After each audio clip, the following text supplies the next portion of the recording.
Las obras de conexión entre la Glorieta y las 100 tiendas han comenzado esta semana y se prevé que estén finalizadas ya para las fiestas de San Bernabé. Unas obras que se van a solapar con el otro gran paso en forma de abanico que va a unir la Glorieta, esta vez con la zona de Portales. Esta primera fase va a estar finalizada previsiblemente para las fiestas de San Mateo. En ambos casos se van a resolver con soluciones sobrelevadas con las que se va a potenciar los tránsitos peatonales. Unas obras que cuentan con un presupuesto de 680.000 euros. ¿Qué tal? Buenas noches. Así lo ha avanzado en la visita que ha realizado hoy mismo a las obras el alcalde de Logroño, Conrado Escobar, junto con el concejal de Urbanismo. Unos trabajos para la conexión de la Glorieta del Doctor Zubia con la zona de las 100 tiendas, con las que se inició el martes ese proyecto de reurbanización de este espacio logroñés. Las ventajas principales es que se gana en entornos peatonales, se va a permitir, por supuesto, compatibilizar con la circulación ordenada, más sosegada, pero siempre dándole protagonismo al peatón. Habrá una plataforma única que va desde Juan 23 hasta Betija, y una plataforma única que conecta las 100 tiendas con la Glorieta, y luego por otro lado en la parte de Portales un gran paso en forma de abanico también en plataforma única que conectará la Glorieta con el casco antiguo.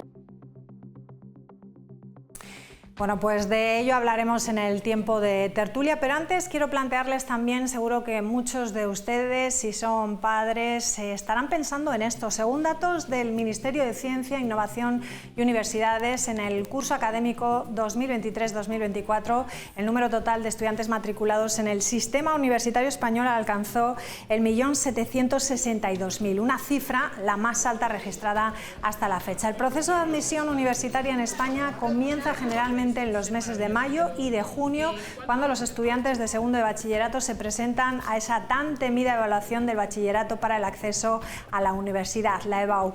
Tras la publicación de los resultados se abre el periodo de prescripción, que varía según la comunidad autónoma y que suele extenderse además hasta el mes de julio. Durante este tiempo los futuros universitarios evalúan diferentes factores para tomar decisiones sobre su futuro académico. Entre los aspectos más valorados se encuentran la empleabilidad asociada a la titulación que escogen, la calidad del profesorado, las oportunidades de movilidad internacional, la oferta de prácticas profesionales también y la posibilidad de acceder a becas y ayudas económicas. Numerosos estudiantes riojanos escogen esta universidad que estamos viendo, la Universidad Pontificia de Salamanca, que ofrece una amplia gama de titulaciones. Enseguida las vamos a conocer. Una oferta académica pensada y diseñada para responder a las necesidades reales del mercado laboral. Bueno, el momento universitario es una etapa decisiva en la vida de muchos jóvenes, caracterizada por una planificación cuidadosa, como estamos hablando, y también de la búsqueda de oportunidades que alineen eso, ¿no?, sus intereses personales con las demandas del mercado laboral y las posibilidades de desarrollo académico y también profesional.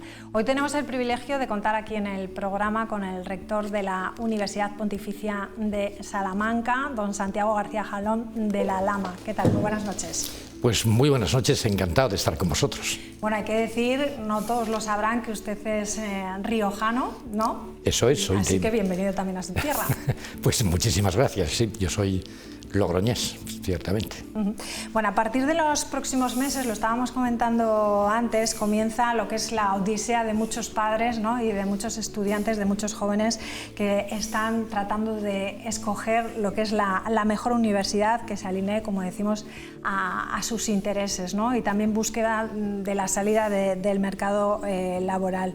Para quienes no conozcan bien la Universidad Pontificia de Salamanca, ¿qué es lo que distingue a esta universidad de las demás que conforman el panorama español? Bueno, a mí me parece que por una parte nosotros somos una universidad que es casi centenaria en este momento, con lo cual tiene peso y tradición y experiencia.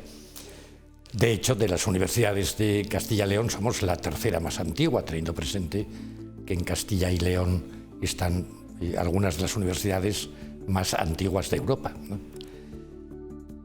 Y junto a esa tradición no deja de ser una universidad relativamente pequeña, que ofrece pues, grupos de estudiantes reducidos, es decir, no son grupos masificados como a veces se puede encontrar uno en grandes universidades o en universidades administradas por el Estado, y eso sin lugar a dudas permite una proximidad mucho mayor de los recursos de la universidad, de profesores, biblioteca, etcétera, con los estudiantes, ¿no? Bueno, estos días hay muchísimos fieles que están despidiendo al Papa Francisco en la Basílica de San Pedro. El sábado se va a celebrar además el funeral.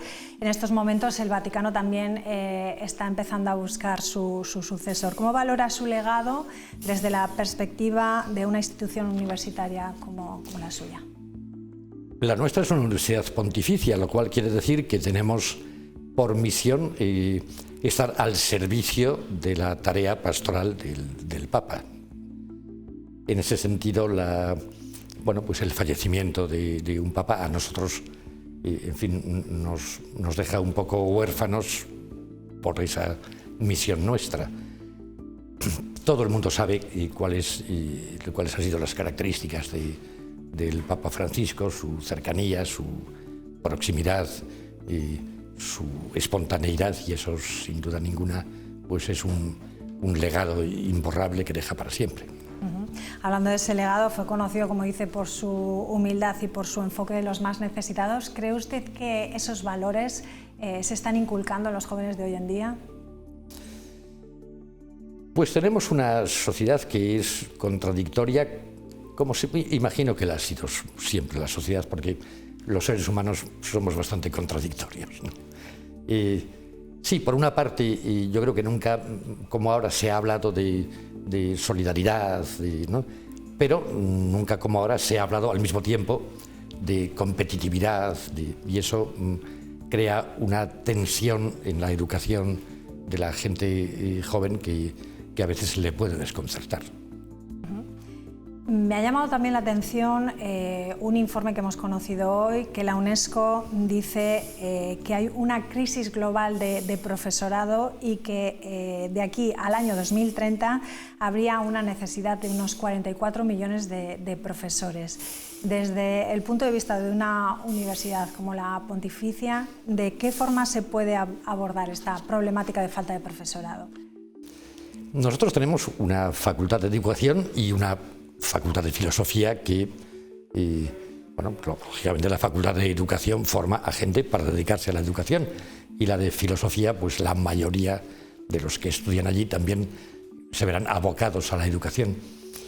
El problema de la educación es un problema complejo. Sin duda ninguna es necesario valorar mucho más a los profesores y mucho más de lo que se les está haciendo en este momento. Nosotros en algunas facultades nos encontramos con el problema de reclutar profesores para las facultades, pues en la facultad de informática o en la de enfermería, porque claro, es muy difícil competir con las empresas que les hacen ofertas de trabajo mucho mejor remuneradas de lo que la universidad puede ofrecer, ¿no? Y eso mismo se extiende en general pues a todo el sistema.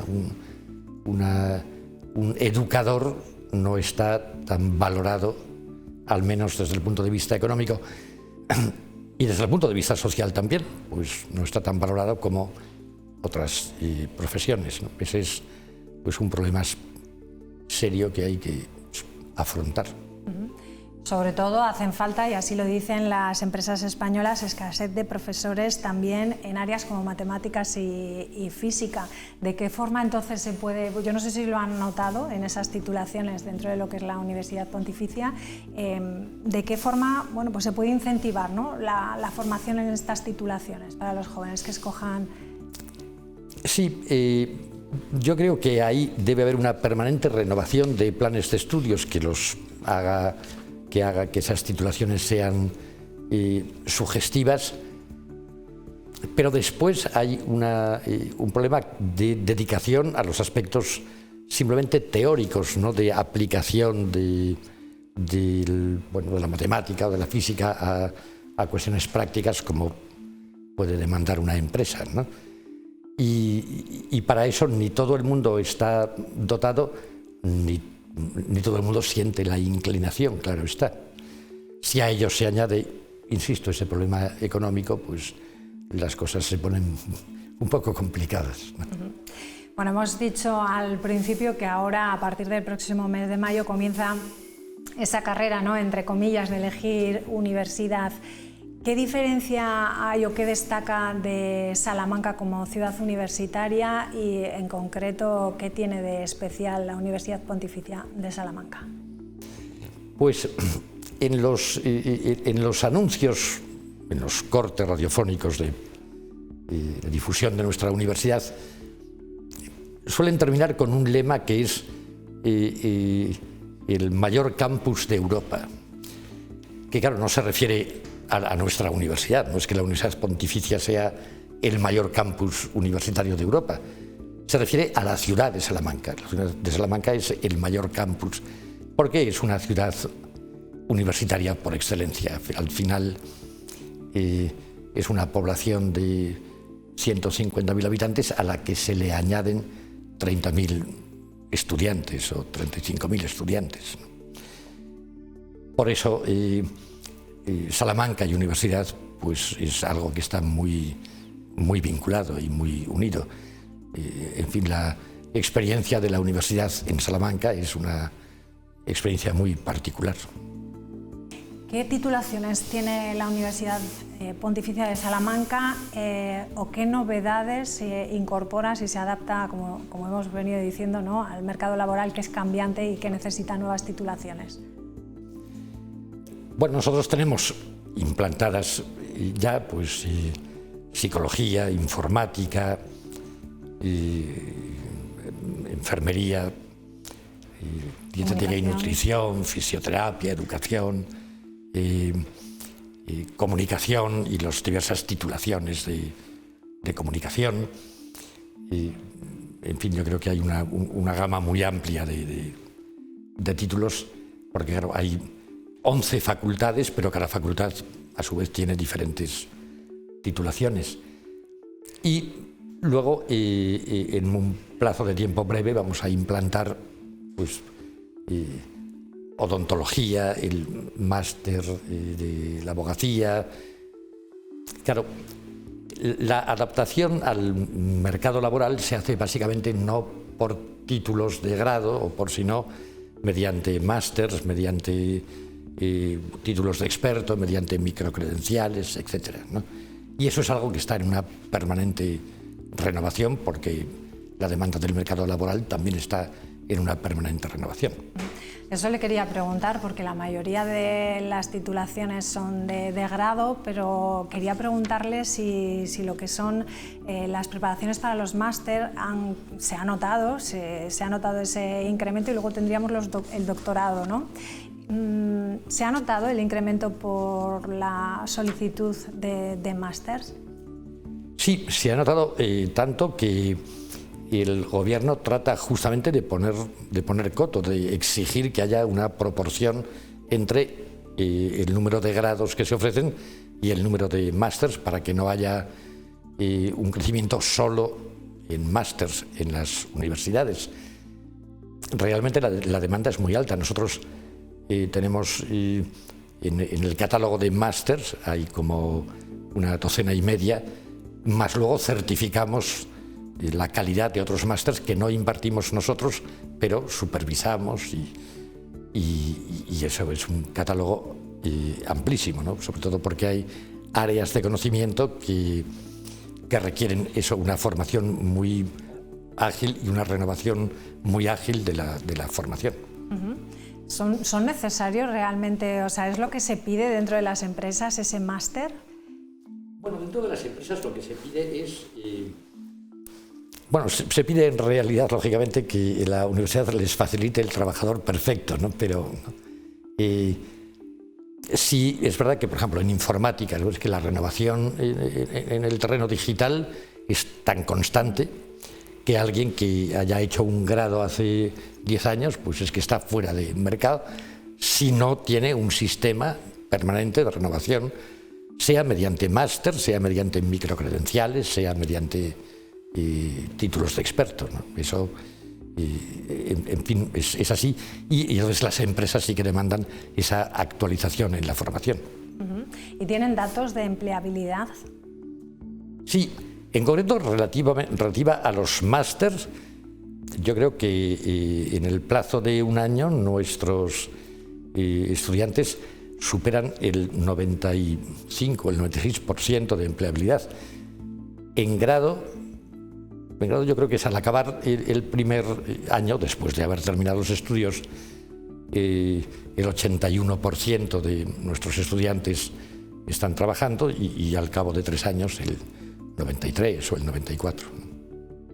A lo largo de los próximos meses también oímos hablar de la EBAU y siempre existen esas críticas, ¿no?, sobre la falta de equidad para todos los estudiantes de España. No sé qué opinión tiene usted sobre eso. ¿Cree que es una prueba justa, que se podría mejorar, que habría que ser la misma para todos? Desde luego que se puede mejorar, es evidente, ¿no? Nosotros en Salamanca vemos que, por ejemplo, recibimos muchos alumnos de otras comunidades autónomas que han obtenido una calificación más alta que la de los estudiantes de Castilla y León, y entonces acaban ingresando en nuestras universidades en detrimento de los propios naturales. Está claro que se tiene, si no que homogeneizar, pero luego se tienen que parecer cada vez más las pruebas de acceso, porque si no, es que en realidad eso no es una prueba de acceso selectiva igualitaria. Bueno, eso se enfrenta al problema de que los currículum del bachillerato y de la formación secundaria son distintos en cada comunidad autónoma y entonces pues no se puede hacer una prueba común. Es, bueno, pues uno de los inconvenientes de un sistema autonómico con las competencias de educación transferidas. Don Santiago, ¿qué consejo puede darle tanto a padres como a jóvenes estudiantes que nada van a empezar esa búsqueda por la universidad? ¿Qué consejo les puede dar? Bueno, yo a los que van a estudiar, que se den cuenta de que los años universitarios son una experiencia única, una experiencia irrepetible, que nunca más van a tener esa oportunidad. Que la sepan aprovechar bien, para divertirse, para disfrutar y para estudiar fundamentalmente, ¿no? Y a los padres, pues que busquen instituciones que hasta cierto punto, en fin, protejan un poco a sus hijos, ¿no? Que depende de cuál sea el carácter del chico, de la chica, pues alguien que les encauce un poco, que no les deje, en fin, que no les deje caer como un paracaídas, ¿no? Exactamente, porque además el primer año es peligroso, ¿no? Claro, cuando uno por eso llega allá y dice, bueno, no hay nadie que me controle, ¿no? Esto es jauja, ¿no? Exactamente. Claro, ¿no? Bueno, pues don Santiago, muchísimas gracias por estar con nosotros. No sé si va a aprovechar estos días para quedarse en La Rioja o ha sido un viaje express. No. Llevo aquí un par de días y estaré toda la semana disfrutando de la tierra. Bueno, a ver si nos acompaña el tiempo. Exactamente. Gracias, muchísimas gracias. Gracias a ti. Buenas tardes. Buenas noches. Bueno, hacemos una pequeña pausa y regresamos enseguida con la tertulia. Hasta ahora.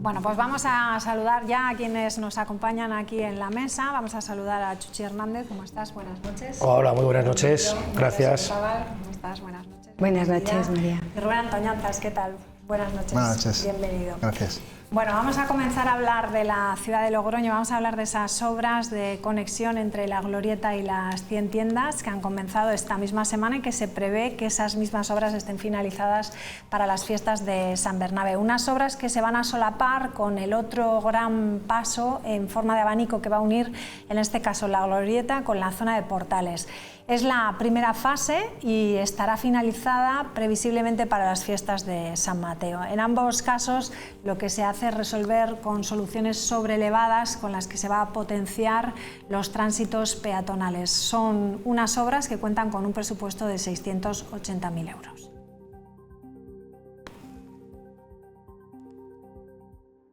Las ventajas principales es que se gana en entornos peatonales.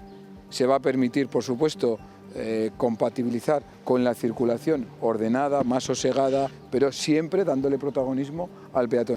Habrá una plataforma única que va desde Juan 23 hasta Betija, y una plataforma única que conecta las 100 tiendas con la Glorieta, y luego por otro lado en la parte de Portales un gran paso en forma de abanico también en plataforma única que conectará la Glorieta con el casco antiguo. Venga, pues vamos a ver qué os parece esta transformación que va a tener la ciudad con unas obras, eso que en principio van a unir, es justo donde el círculo logroñés con Betija, que une lo que es la Glorieta con la zona de las 100 tiendas. Rubén, ¿qué te parece a ti? Todo lo que sea impulsar la movilidad peatonal dentro de la ciudad y dentro de lo que es el centro, pues la verdad es que me parece una iniciativa en ese sentido buena. Si adolece de algo es de la poca participación que, como siempre, hace el Partido Popular en estas cosas. Ni se ha consultado a la oposición, es un proyecto que han diseñado ellos. Lo van a hacer por fases, que también es el día a día de nuestro alcalde. Todo lo va troceando para hacer muchas pequeñas inauguraciones y hacerse muchas fotos muy bonitas, pero la verdad que caro está todo. 680.000 euros esas dos plataformas, pero es que se va a gastar 4 millones de euros, que a mí eso sí que me parece una cifra escandalosa, en solo acondicionar esa plaza. 4 millones de euros es una inversión altísima, importantísima para lo que puede ser las inversiones que hace Logroño, que suelen rondar unos 7 millones al año, y la verdad que parece ser que quiere ser el gran proyecto por el que pase a la historia estos 4 años del señor Escobar, pero me parece muchísimo dinero para solo esa zona de Logroño, aunque esta primera fase de todo lo que ha presentado es la mejor y entiendo que la más necesaria, y debo reconocer que ahí sí que coincido con el señor alcalde. Que se haga una plataforma, ¿no?, para revitalizar esa zona de las 100 tiendas, ¿no? Sobre todo que nos permita eso, acceder de forma peatonal y cómoda con un tráfico mucho más moderado, pues directamente eso de la zona Portales a las 100 tiendas y al revés. Yo creo que para todas las personas que vamos andando y nos movemos por el centro, comunicar zonas peatonales, porque también es muy complicado a veces andar por Portales por la mañana, los que andamos por Portales por la mañana, descarga, ¿no?, con la carga y descarga y demás, pero todo lo que facilite ese tránsito, pues indudablemente yo creo que es una muy buena noticia, y es más, animo al señor alcalde a que siga apostando por ese tipo de políticas que faciliten en que podamos movernos de forma ágil por la ciudad andando. Chuchi, ¿qué te parece? Yo todo lo que sean obras que sirvan para mejorar la estructura de la ciudad me parecen fenomenal. Si encima sirven para mejorar la movilidad peatonal, como dice Rubén, pues todavía muchísimo mejor. Creo que es una zona adecuada. Yo creo que Logroño siempre se había caracterizado por ser un referente en cuanto a su comercio, y que eso a lo largo de estos años se ha ido perdiendo paulatinamente. Creo que son obras necesarias para rehabilitar una de las zonas comerciales más importantes que tiene Logroño, y que bienvenidas sean. En cuanto a los precios, desconozco totalmente si son exagerados o no son exagerados, pero bueno, si hay que hacer obras, hay que hacerlas, y yo creo que sí que son necesarias. La Glorieta, ¿cuántas veces hemos visto, ¿no?, proyectos ahí en esa zona, ¿no? Parece que absorbe todo. No sé, son como cositas inconexas, ¿no? O sea, a mí lo que me falta es un dibujo de una pretensión de la ciudad, peatonal o lo que sea, pero que esté clara, como acabamos de inaugurar Sagasta, que para mí es un despropósito de calle y parece que todo el mundo aplaude con las orejas, a una calle infumable desde el minuto cero, que ya el otro día cuando hablábamos estaba destrozada, el pavimento ya está sucio, ya está absorbido de porquería, tal. Entonces me aterra, cualquier cosa que veo me aterra. Y bueno, puede estar desde luego para el tránsito, para que facilitarlo, sobre todo en la zona del Ateneo, ¿no? En la esquina con Portales, donde es peligroso que te colocas ahí en las aceras y los autobuses vienen que no te cepillan de milagro, ¿eh? Si sales un poco. Entonces está muy bien en ese sentido. Para revitalizar el comercio no creo que esto revitalice nada, la verdad. O sea, va a ser más fácil para el tránsito de las personas, de los turistas, pero para el comercio, si está esa zona de las 100 tiendas es una zona peatonal, la más grande peatonal que hay en Logroño, y está muerta comercialmente, quiero decir que no es porque no sea peatonal, lo es, y sin embargo está muerta, es porque igual le falta otras cosas. Entonces, los coches no, o sea, la ausencia de coches no siempre te asegura que eso mejore el comercio. Esto es pues para mayor seguridad, para un paseo más bonito, pero, insisto, lo veo como desconectado, ¿no? Desconectado de muchas cosas. Portales es una calle peatonal, pero no, ni siquiera es una calle apetecible de pasearla. Está siempre llena o sea, el tráfico a veces en esas peatonales es desordenado, entonces no sabes ni por dónde te viene. Entonces, bueno, pues está bien, pero como acaban de terminar las obras en Duquesa de la Victoria, ahora las vuelven a empezar, ¿no? Sí que resulta, las 100 tiendas están esperando que llegue, pues no sé, pues alguien tendrá en su cabeza hecho el dibujo de a dónde vamos. Yo desde luego no lo pillo, Yo creo que las 100 tiendas ahí están esperando un poco a que se terminen la construcción de esos edificios donde las adoratrices, claro, porque si van a entrar camiones no van a ponerse a arreglar el pavimento. Creo que el tema principalmente viene porque es un tema que está todavía muy judicializado.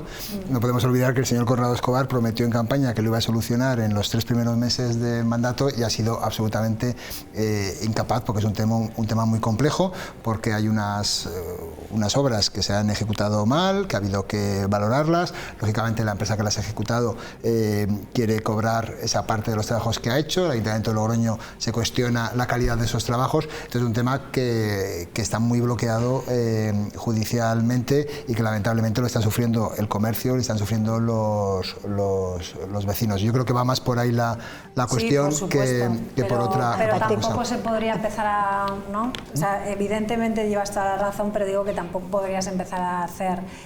arreglar la zona, por ejemplo, la de la Adoratrices, te van a pasar camiones para hacer el... Se puede proteger, ¿no? El compromiso del alcalde era hacerlo en 3 meses, pero lleva 2 años. Sí, o sea, eso yo entiendo que si está habiendo unas obras de ese calibre, pues arreglarlo, pues pero es que siempre va a haber obras, o sea, luego acabarán las casas estas que se están haciendo de maristas, vendrá lo de Adoratrices, luego igual hay otra cosa, no lo sé, pero en cualquier caso se está haciendo, hay una obra que sobre una zona presuntamente comercial que ya no lo era.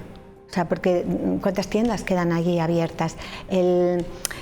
¿Qué es lo que tiene que tener una zona para que tenga tiendas, ¿no? Para que la gente abra y haga una inversión en un local, ¿no? Pues hay que preguntarlo a los que están dispuestos, y entonces pues puedes preguntar a todos los que se han ido de allí en los últimos años a otras zonas de Logroño. Hay muchas tiendas que han cerrado allí y se han trasladado.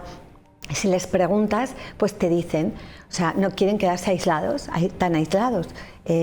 Bueno, las grandes corporaciones de marcas de ropa tienen muchísimo tirón, que al final es donde acaban todas, tanto como de los centros comerciales como de la zona donde estamos hablando que se han ido, ¿no? Sí, muchas donde se han ido, pero otras no, igual otras se han trasladado, entonces... O sea, que las calles peatonales están muy bien para muchas cosas, pero que para el comercio no son siempre fetén. O sea, y que el comercio que busca zonas peatonales no siempre es el mismo, y luego también se tiene que generar, porque dicen, en tal ciudad, pues sí, pues en tal ciudad ha ocurrido que algo ha conectado, pero si vas observando otras, siempre tiene que haber por un sitio donde haya movilidad. Si no, se van aislando y al final solo dependes de quien esté dando un paseo por ahí y no es. Entonces pones cosas de turismo, aparte que este es un momento muy complicado para que haya tiendas, para que la gente ponga tiendas. Es un momento complicado, pero supuestamente es igual de complicado para nosotros que para otras ciudades. Y sin embargo otras ciudades están resurgiendo, ¿no? Está resurgiendo un comercio en muchas ciudades que antes no lo tenía. Cuando nosotros lo teníamos, ellos no lo tenían. Las zonas de moda, ya sean comerciales o para cualquier otra cosa, en las ciudades van y vienen. Unas veces son una zona, luego cambian por la razón que sean a otra, pero si a esa zona que ha dejado de ser puntera en un comercio tú no la revitalizas de alguna manera, nunca se va a recuperar. O sea, si tenemos que conseguir, si se tiene que hacer algo porque quieres revitalizar esa zona que se ha quedado muerta, algo tienes que hacer. Si esto sirve de conexión de la calle Portales con las 100 tiendas para que peatonalmente sea mucho más amable la conexión, bueno, pues es una zona de ir trabajándola y de poder hacer algo para que eso se vaya recuperando. Si tú no inviertes y no haces nada, esa zona siempre se va a quedar muerta. Sí, en eso estoy totalmente de acuerdo. La cosa está en el dibujo de qué es lo que se está haciendo y si la ciudad tiene un verdadero plan, ¿no? Que es lo que yo no veo. Yo veo inconexo, yo veo lo que pasa en San José, lo que pasa en la zona de la estación de autobuses, lo que pasa en calles como por ejemplo Vara del Rey, lo que pasa en el centro, y entonces te vas viendo cómo se van desconectando, no tiene un argumento, no lo encuentro, o al menos igual lo tiene, pero yo no lo encuentro. Venga, vamos a hablar de otro asunto. Hoy el PSOE ha criticado la confusión, han dicho, entre comillas, generada por el Partido Popular con el calendario fiscal y han exigido a Escobar claridad y explicaciones. Recuerdan que por resolución de alcaldía en diciembre de 2024 se aprobaba un calendario fiscal. En esa resolución se acordaba suprimir el pago del IBI en 2 veces, en julio y en diciembre, para realizarlo en una vez, en el mes de junio. En la Junta de Gobierno de esta semana, al parecer, se da marcha atrás, aparte de esa resolución, pero se dejan los pagos fraccionados, pero los cobros se adelantan un mes. Y por su parte, el partido riojano advertía que las 3 cuotas para pagar el IBI disimulan la subida que se aplicará a este impuesto en 2026 y también han puesto el foco en la revisión de los valores catastrales. Exigimos al equipo de gobierno claridad, exigimos información, exigimos explicaciones y que dé explicaciones a los logroñeses por qué todos los cobros se adelantan un mes, por qué se cambia un calendario fiscal ya muy consolidado en el Ayuntamiento de Logroño, al menos durante una década. Exigimos al Partido Popular que dé explicaciones.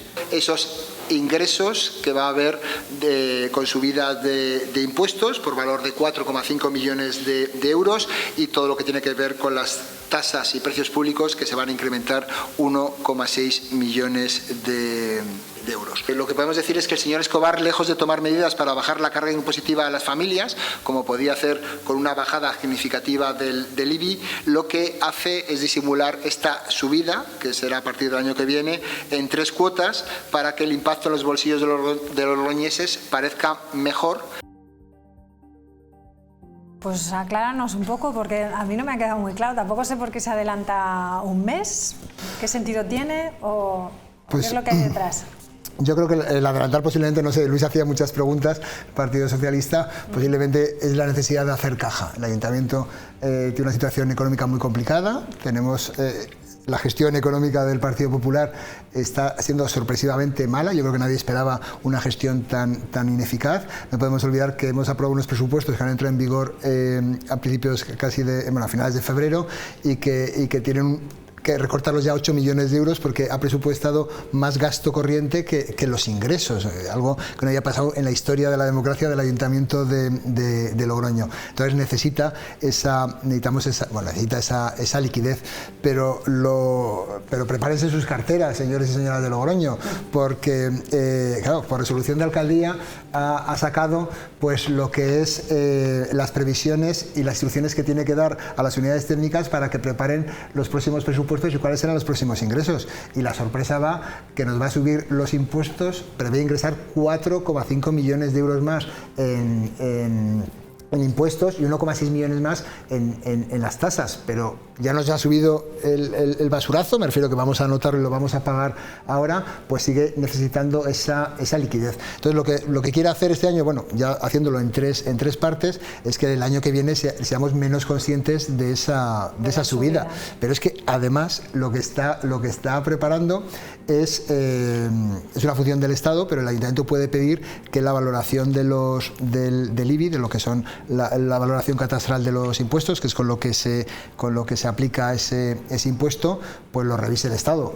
me imagino que la mayoría sabemos que la valoración catastral de nuestro piso es muy baja respecto al valor real, que es lo que luego tenemos que pagar, pero los impuestos los pagamos en cuanto a la valoración catastral. Pues bueno, pues una de las propuestas que hace en ese maravilloso plan de gestión municipal, que también es un plan de vamos a recortar todo lo posible, es hablar con el Estado, iniciar las conversaciones para que también ahí se modifique, con lo cual paguemos más por el mismo valor del piso. Y lo va a hacer el año que viene, porque hace estimaciones hasta el final de la legislatura, porque todavía está suficientemente lejos de las elecciones, pero bueno, es que su mala gestión, tanta devolución de fondos europeos, tantos gastos faraónicos, 4 millones en una plaza, que encima comparto mucho lo que decía Nuria, pues al final eso hay que pagarlo, y lo tenemos que pagar pues cada uno con nuestros impuestos y con nuestra cartera. Y no olvidemos tampoco que tenemos el gobierno más caro de la historia del Ayuntamiento de Logroño, que eso también tenemos que pagarlo. Así que prepárense y disfruten este año, que el año que viene van a pagar muchísimo más. Pues se lo preguntaremos a ver cuál es la razón, ¿no?, al grupo de gobierno. Sí, lo que realmente subyace detrás de todas estas medidas es, como dice Rubén, una subida de impuestos. Creo que es hacer lo contrario de lo que dijo cuando accedió a la alcaldía, aunque ya deberíamos estar acostumbrados. En los políticos raro es aquel que cumple lo que dice en campaña electoral, y con perdón de Rubén, y de lo que viene recogido en su programa electoral, ¿no? Yo al final lo que creo es que los políticos se alejan de la ciudadanía.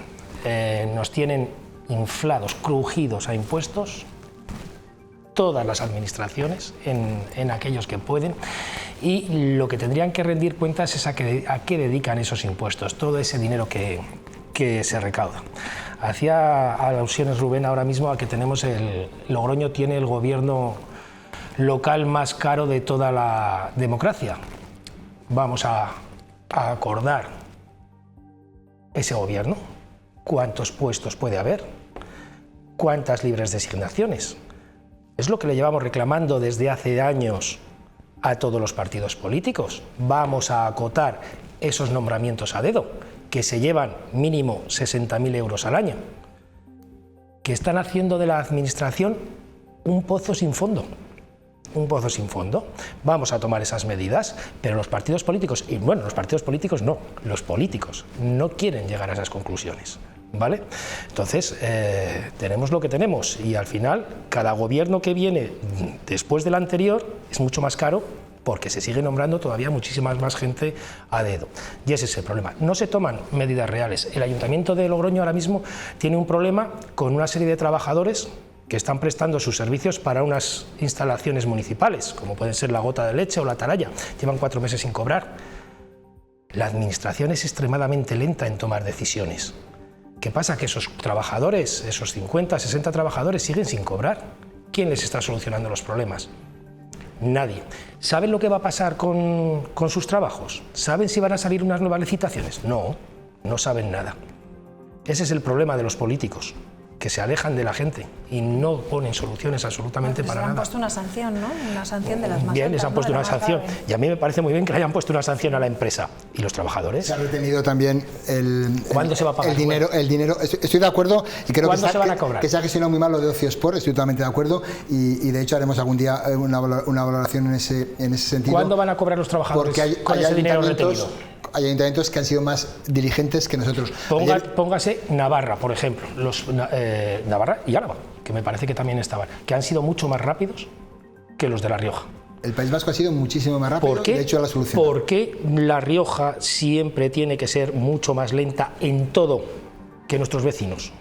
¿En qué nos diferencia con respecto a ellos? Uy, un montón de cosas. ¿Verdad? Vamos a una lista, entre otras cosas, como somos. Porque pasan cosas tremendas, pero yo no veo salir a nadie, ¿no? O sea, ahora nos acaban de quitar un tren que está... Pero tú ves en otras ciudades donde hay una plataforma o los ciudadanos salen un día a protestar porque no tal. Aquí nos suben las basuras, hay calles... O sea, yo que soy medio afectada por Bretón de los Herreros, una calle que paga una cantidad de impuestos en basuras que ya les pagaba, y que es una calle que es el basurero de las calles de alrededor. y nadie protesta. Y ahora pues pasa esto, bueno, pues lo mínimo que tienen que decir es las cosas claras.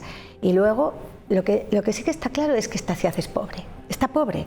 Yo siempre lo digo y parezco un rollo, pero esto es porque se soterró el tren. O sea, el soterramiento del tren fue, ahí se soterraron un montón de millones a la larga. O sea, ya lo dijo un arquitecto que trabaja en el ayuntamiento, dice, en 100 años no nos recuperaremos. ¿Y eso en qué lo notaremos? Pues que es una ciudad que vas por los pavimentos, las breas, tal, esa aviejada, las esquinas, los proyectos, todo, se nota que es una ciudad pobre, es decir, que dinero hace falta. Claro, dices, hace falta, pero y lo que ha estado pasando, ¿no? Esta devolución de fondos te contradice, parece que nos sobre, que podemos permitirnos determinados lujos, pero sí que, o sea, que no es bueno que sean los impuestos la forma, pero que sí que necesitamos dinero. Y luego dice, las fiestas son pobres, es que han sido pobres. Claro, es que tienen que ser pobres, porque estamos pobres y lo vamos a estar durante mucho tiempo.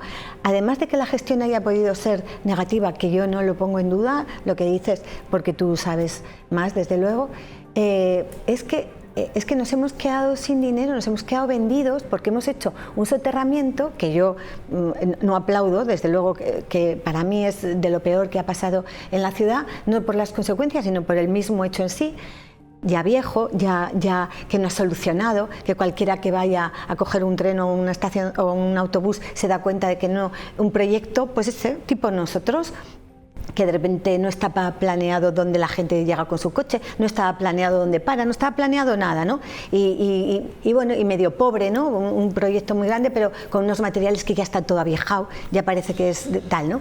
Entonces, pues pasan muchas cosas así y no protestamos. Entonces, dices, ¿qué pasa en otras ciudades que resuelven eso? Pues que los ciudadanos son más exigentes y de esos ciudadanos salen sus políticos, y los que tenemos, los que son de nosotros, y nosotros somos así, pues nada, en un par de encañas o un par de vinos por Laurel y tal, ya lo resolvemos todo. Pero da igual lo que hagan los políticos. Pero Nuria, el soterramiento ha sido fantástico para esta ciudad. Yo creo que ahora mismo llegamos aquí a este estudio porque sin tener que saltar barreras como puede ser una trinchera y demás, se ha unido realmente lo que es la ciudad. Y es más, yo creo que hay que apostar por la fase 2 y la fase 3 del soterramiento. El problema que tiene el soterramiento, que yo creo que se estudiará en las universidades de aquí a unos años, es que nos hemos gastado 192 millones de euros en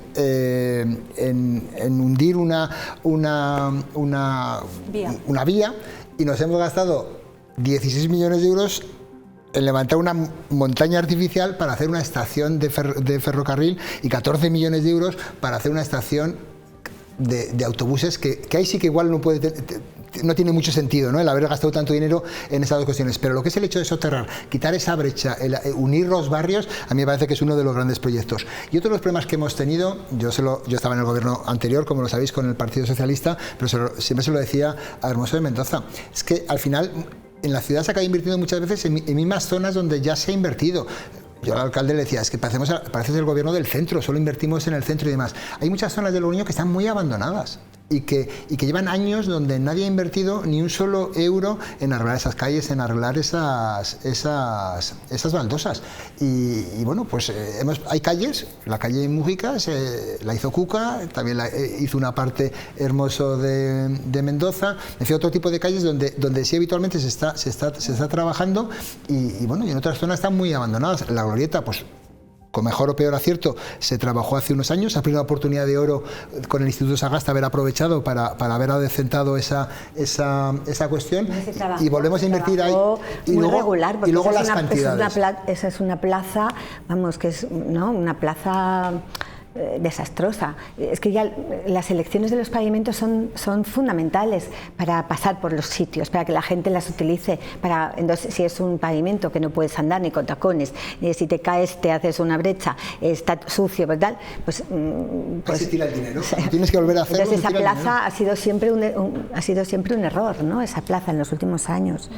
Venga, vamos con la plataforma para la defensa de la sanidad pública de La Rioja, que se ha vuelto a concentrar esta mañana para exigir una atención primaria pública, digna y también de calidad. Esta vez lo ha hecho frente al Centro de Salud de Cascajos, en Logroño, una iniciativa que forma parte de esa campaña sostenida con la que el colectivo quiere visibilizar el deterioro de este nivel asistencial. Piden que se cumplan las recomendaciones de la Organización Mundial de la Salud y que podamos ser atendidos en menos de 48 horas.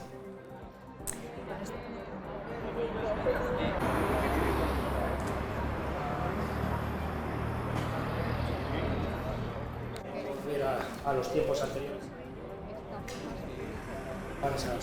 Esas 48 horas. Hoy esta tarde, me manda una afiliada un WhatsApp y me dice, si vas al debate hoy, dice, yo con el de cabecera, la primera cita que le salía es el 6 de mayo, estamos a 24. Y el oftalmólogo ni se sabe la última revisión la tuve en 2021 y ponían el informe anual. O sea, esto es lo que hay que solucionar. Estos problemas que tenemos en la sanidad y hay que solucionar. A raíz de la pandemia pues, han surgido unas problemáticas, como por ejemplo lo que surge alrededor de la atención primaria. Tenemos centros sociosanitarios en Fuenmayor y en Lardero que no tienen personal sanitario, no tienen médicos ahora mismo en plantilla. ¿Qué sucede? Que los residentes en esas residencias evidentemente tienen que ser atendidos por los centros de salud de referencia. Esos centros de salud, entre su RPT, figuran médicos que tenían que estar trabajando en esos centros. Hay residencias de personas mayores, concretamente en la zona de Alberite, que tampoco tienen médicos en sus residencias, y esas personas que residen en esas residencias de personas mayores, evidentemente tienen que ser tratadas y atendidas por los médicos de su zona de salud, que en este caso es Alberite. Al final, si los médicos asumen más cargas, si tú estás pagando en una residencia por unos servicios que no te dan, que es una asistencia sanitaria, si tú estás incumpliendo lo que marca la RPT, tener unos profesionales sanitarios en unos establecimientos sociosanitarios, ¿qué es lo que pasa? Que el centro de salud de referencia se satura. El cumplimiento de esas 48 horas es imposible, porque el tiempo, cuanto más pacientes tienes, más tiempo te cuesta atenderlos, con lo cual se disparan las atenciones. No hay solución. Llevamos 14 años denunciando este problema, llevamos 14 años dando la solución. Han tomado cientos de medidas. La última estuvieron diciendo de que las peonadas estas que han servido para reducir un poco las listas de espera. Ahora ya se está anunciando y está saliendo en los medios de comunicación que ya se ha atascado esa reducción y que se ha quedado en unos 70 días de espera, esas listas de espera. Nosotros lo dijimos desde el principio, son medidas cortoplacistas a costa de mucho dinero.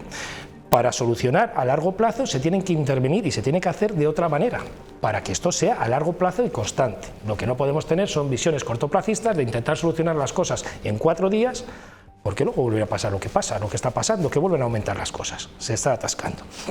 Y ese es el problema que tiene la sanidad. No quieren poner la única solución que es viable. Hace 4 días hemos visto en los medios de comunicación que en el País Vasco habían tomado medidas para que los médicos residentes permanezcan ahí, medidas mucho más contundentes que las que toma el Gobierno de La Rioja. Si encima de tener mejores condiciones, encima toman medidas más contundentes, ¿quién se va a quedar en La Rioja? Bueno, el Gobierno de La Rioja dijo que les habían copiado a ellos, ¿no? Bueno, sí, claro, si tú me copias que he puesto 1 y ellos ponen 4, pues me parece que por mucha copia... Ya. Bueno. Bueno, hombre, la verdad que me parece lógico que en 48 horas tengamos derecho a un médico de cabecera, ¿no? Y sobre todo porque al final es otro de los problemas. Si no conseguimos cita en un médico de cabecera, pues al final tenemos que acudir a los servicios de urgencia, con lo cual luego siempre se nos riñen porque saturamos esos servicios. A mí me parece terrible lo que comenta Chuchi de las residencias de tercera edad que tenían que tener cubiertos esos puestos y demás. Y ahí sí que podemos hacer cosas. Tenemos competencias en sanidad y es tan sencillo como todos los gastos que nos generen ese tipo de que no tengan cubierto el puesto de médico, que directamente se pase a esa residencia y se les cobre por esos servicios. Descuente a los usuarios, que seguro que por lo menos se les descuente la cuota al usuario. Que seguro que están pagando por un servicio que no tienen. Sí, pero seguro que por lo menos pondrían... Claro que sí, pero ahora mismo... No, obligatorio no, que como cambió la ley, la consejería, y ya no es obligatorio, porque si no ante la dificultad de contratar médicos, pero ¿cómo no va a ser difícil contratar con las condiciones económicas que les ofrecen? Es imposible contratar, o se mejoran esas condiciones o no van a poder contratar médicos. Pero como se modificó y se dijo que si no podían, pues la atendía el centro de salud, pues muy bien, ya no se les sanciona ni se dice nada. Pues entonces, ¿qué vamos a hacer? Pues, lo que estamos padeciendo, saturaciones y demás. Sí que te dicen que siempre quedan algunas horas sueltas y demás, pero la realidad es que nos faltan muchos asuntos con el tema de pediatría para niños, nos falta una atención realmente donde los profesionales puedan dedicarte tu tiempo, y es un problema que tenemos, y también que yo creo, aquí tengo que decir que Papá Estado también podría plantear alguna solución. Estas peleas entre comunidades autónomas, ahora me voy al País Vasco pues porque tengo mejores condiciones y demás, pues porque además pues tienen otras ventajas por la situación que tiene el país y demás, pues también nos pone muchos problemas, ¿no? Y yo confío que ahora con esta universidad que vamos a tener, que ya hay quien se cuestiona, el otro día leí un artículo en ABC que ya se cuestionaba, que ya es la solución que están buscando muchos gobiernos y que al final no va a ser tal posible solución, pero confío que eso pueda servir para algo. Lo cierto es que estamos abandonados. Los que no tengamos un seguro privado, empezamos a tener problemas en La Rioja para tener una atención médica en condiciones. Y esto es con el PP y los fue también con el Partido Socialista. Me refiero a que esto no es una cuestión de colores, y alguien tiene que poner las contrataciones encima de la mesa y, sobre todo, insisto, a nivel nacional, tratar de poner orden en este sentido, porque no tiene ningún sentido que acabemos peleando. El otro día también conocí un caso de una de las enfermeras que lleva toda la vida en Joaquín Eguizalde, que al final se va a trabajar al País Vasco a final de año, pues porque las condiciones son mejores, tanto económicas como lo que es el tema de derechos, y le compensa esa hora de viaje que va a tener de ir y volver. Yo creo que es el momento de que también nuestros papás del Estado se pongan a trabajar y a solucionar este tema, y también, por supuesto, nuestra consejera, que en ese sentido le falta muchísimo diálogo y, sobre todo, le falta mucha capacidad de llegar a acuerdos con los sindicatos también. Perdona un momento, Luis. Sí. En lo que referente que decías a Papá Estado, yo con Concha Andreu, en su época de presidente del gobierno, he estado con muy poquitas cosas. Hemos coincidido en muy poquitas cosas, pero una de las cosas que dijo en la conferencia de presidentes de Santiago de Compostela es que se necesitaba un gran pacto de Estado para la sanidad, y en esa coincido plenamente. Tenemos que dejar de mercadear con los profesionales sanitarios en este país, santo país, si queremos tener una sanidad de calidad. Y la segunda cosa que te quería decir, la universidad no va no sé lo que arreglara, pero que vaya a arreglar el problema de que tenemos en la sanidad, no. O sea, desde luego, porque nosotros, para acceder a medicina, lo que se necesita es aprobar el MIR. Te pueden salir 100.000 médicos de la nueva universidad. Si no amplías las plazas MIR, no van a entrar a trabajar en el sistema nunca. Entonces, o nos ponemos a aumentar esas plazas MIR, pero ya, porque además eso no se hace de hoy para mañana, es un proceso que se requiere en 2 o 3 años, o esto no se soluciona en la vida. Como decíamos antes, Nuria, va a faltar de todo, ¿eh? Va a faltar de todo. Ya falta de todo, pero va a faltar aún más. Va a faltar más, sí. Ay, qué despropósito de todo, ¿no? Yo no tengo ni idea de cuál es la solución. Veo que, además, como comentas, llevamos 14 años con este problema, con lo cual debe ser, pues, los motivos. Sí. Yo sí que noto que después de la pandemia es mucho más difícil conseguir las citas que antiguamente. Bueno, antiguamente, hace unos años, tú llamabas y el mismo día te atendían, podías llamar a las 8 de la mañana para que te vieran, y ahora eso es impensable, y que desde luego eso es un retroceso increíble, porque eso es una de las cosas más importantes del estado del bienestar, que es poder llamar y saber que tienes un médico en breve. O sea, de la pandemia aquí, ¿por qué? Por eso digo que de la pandemia... La razón exacta no lo sé. La cartera de servicios se está aumentando considerablemente en todos los sistemas de salud. Las plantillas sí que han aumentado, pero no en la misma proporción que lo que se está ofreciendo. Yo hace unos meses estaba hablando con profesionales de una especialidad de aquí del San Pedro, y me estaban contando lo que en principio a los que somos de fuera nos parece lo más sencillo, la cantidad de cosas que se tienen que hacer o que se pueden hacer con una parte concreta de nuestro cuerpo, y para arreglarla, vamos. Y la cantidad de cosas nuevas que van asumiendo esa especialidad que se hacen, vamos, que tienen que ir haciendo, y prácticamente con la misma plantilla. Que haya aumentado uno, pero no para cubrir esas cosas nuevas que están haciendo. Entonces, claro, ahí están los problemas. Si es que... Nos quejamos poco, ¿no? También lo comentábamos antes, Nuria.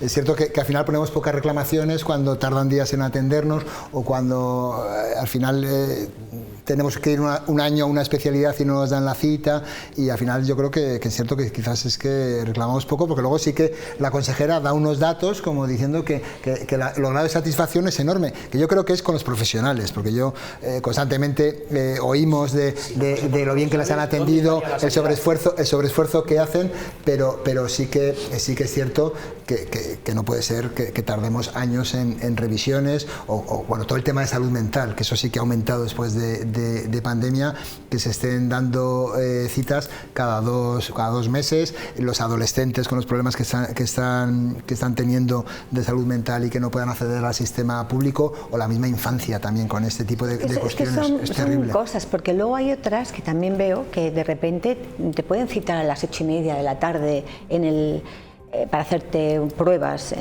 que dices a las 8:30 de la tarde, pero se han equivocado, ¿no? Y están citando, o sea que sí que se ve que están poniendo medios para algunas cosas agilizarlas, pero hay otra que el sistema impide, o sea, impide que ruede, ¿no?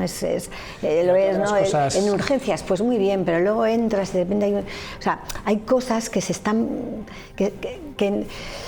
que se nota como que está envejeciendo, ¿no? Este sistema ha envejecido muchísimo y, por otra parte, la tecnología, lo hemos comentado más veces, o sea, la tecnología hace que los médicos tengan que meter un montón de cosas. No tienen al lado a nadie metiendo, sino que en vez de ver al paciente, van metiendo todo lo que el otro les está contando. Esto hace que la conexión con el paciente sea mucho menos, te miran mucho menos, no tienen tiempo de hacerlo y además emplean mucho tiempo en meter cosas para que estén ahí, ¿no? Entonces la tecnología a veces nos pasa en todos los trabajos, que dices, bueno, al final tengo el mismo tiempo, la tecnología parece que me ayuda, pero lo que me hace es que me abre tal abanico, pues la cantidad de pruebas que puedes hacer, la cantidad de cosas que puedes mirar, te abre el abanico que necesitas, que con el mismo tiempo no puedes hacerlo. Y lo que está ocurriendo también es que el colapso de la sanidad pública está colapsando la sanidad privada.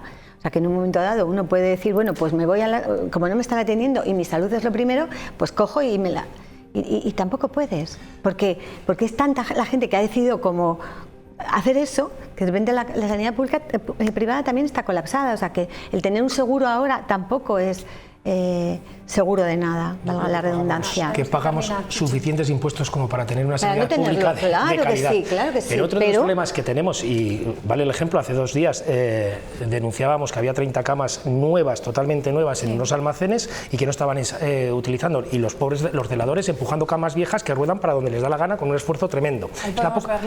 La poca sensibilidad que tiene la administración con los trabajadores. Hoy hemos tenido noticias que ya las han inventariado.